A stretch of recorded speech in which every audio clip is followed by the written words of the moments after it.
সেই ব্রিটিশ খেদাও আন্দোলন থেকে শুরু করে 2001 সালের 1 অক্টোবরের নির্বাচন পর্যন্ত ওলামারা যেখানেই ঐক্যবদ্ধ হয়েছে সেখানেই বিজয় এসেছে।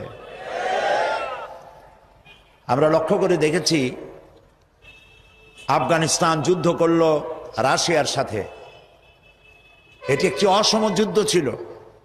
আমার ভাষা আমি তখন বলতাম যে যুদ্ধ হচ্ছে নবজাতক শিশুর সঙ্গে সিন্দাবাদের বিরাট দৈত্যের সাথে। ওদের মডার্ন অস্ত্রপাতি আর আফগান মুজাহিদদের কাছে হলো নূহ আলাইহিস সালামের জমানায় বন্যায় ভিজানো গাদা বন্দুক। এই দিয়ে তারা লড়লেন।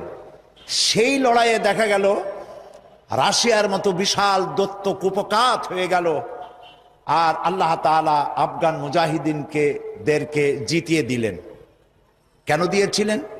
কারণ যুদ্ধ যখন লাগলো তখন সবাই পালানো শুরু করলো। ওই দেশটা জঙ্গল আর পাহাড় দিয়ে ভরা, সব পাহাড়ে জঙ্গলে সব পালাতে শুরু করলো।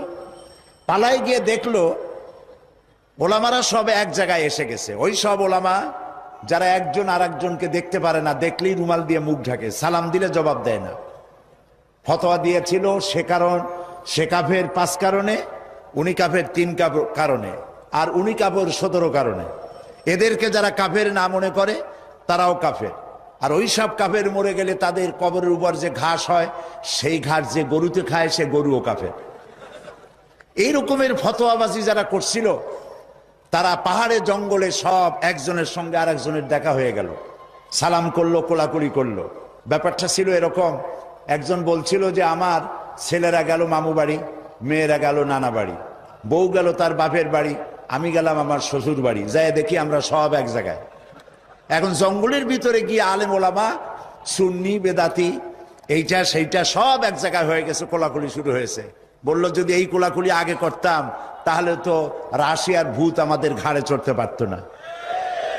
সুতরাং 9 বছর যুদ্ধ চললো। এই 9 বছরের অসম যুদ্ধে ওলামাদের ঐক্যের কারণেই আল্লাহ পাক আফগানের মুসলমানদেরকে ইসলামী রাষ্ট্র প্রতিষ্ঠার সুযোগ করে দিয়েছিলেন। আবার যে পতন ঘটলো, তাও মুজাহিদ আলেমদের মধ্যে যখন তাফরিকার সৃষ্টি হলো, ইখতিলাফ তৈরি হলো, একে অপরকে সন্দেহ করলো, দেখতে পারলো না, ভালো লাগলো না, সালাম কালাম করলো না, আবার কপাল পুড়লো, আবার বুশ এসে এদের হুশ নষ্ট করে দিল। আফগান আবার চলে গেল আরেকজনের দখলে। ঠিক এমনি করে ইরানের মুসলমানেরা, তাদের সাথে আমাদের আকীদার অনেক বেশ কম আছে, কিন্তু তারা যখন ঐক্যবদ্ধ হলো, ইরানের ওলামারা আয়াতুল্লাহরা যখন ঐক্যবদ্ধ হলেন, তখন আমেরিকার মতো বিরাট পরাশক্তিকে তারা প্রধানত করে ইসলামী রাষ্ট্র, তাদের ভাষায় তারা ইসলামী রাষ্ট্র প্রতিষ্ঠা করতে সক্ষম হয়েছে এবং আমেরিকাকে প্রধানত করেছে। এখানে আয়াতুল্লাহ খমিনীর একটি কথা আমার মনে পড়ে, কি সাহস তার! ইমান আকীদা যাই থাকুক, আকীদার প্রশ্নে আমরা আপোষ করব না, কিন্তু এই কথাটা তো বলতেই পারি। যখন আমেরিকা তাকে বলেছিল যে আমার দূতাবাস থেকে যে 56 জনকে গ্রেফতার করা হয়েছে আমেরিকান, এদেরকে ছেড়ে দাও, তা না হলে তোমার খাদ্য রসদ আমেরিকা থেকে যত সাহায্য যায় সব বন্ধ করে দেওয়া হবে। আয়াতুল্লাহ খমেনি জবাব দিয়েছিলেন আমেরিকান প্রেসিডেন্টকে, তুমি কারে খাবারের ভয় দেখাও?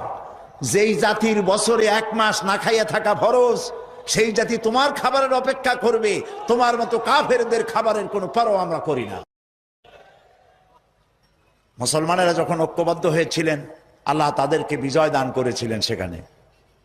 ঠিক এমনি করে পাকিস্তানে যখন সর্বশ্রেণীর ওলামায়ে কেরাম মুত্তাহিদায়ে আমল, মজলিস মুত্তাহিদায়ে আমল এ নাম করে যখন একটি সংগঠন কায়েম করলো, সমস্ত ফিরকার মক্তবায়ে খেয়ালে সমস্ত আলেমরা যখন ঐক্যবদ্ধ হলো, পৃথিবীকে অবাক করে দিয়ে ইসলামী শক্তি সেখানে বিজয় লাভ করলো।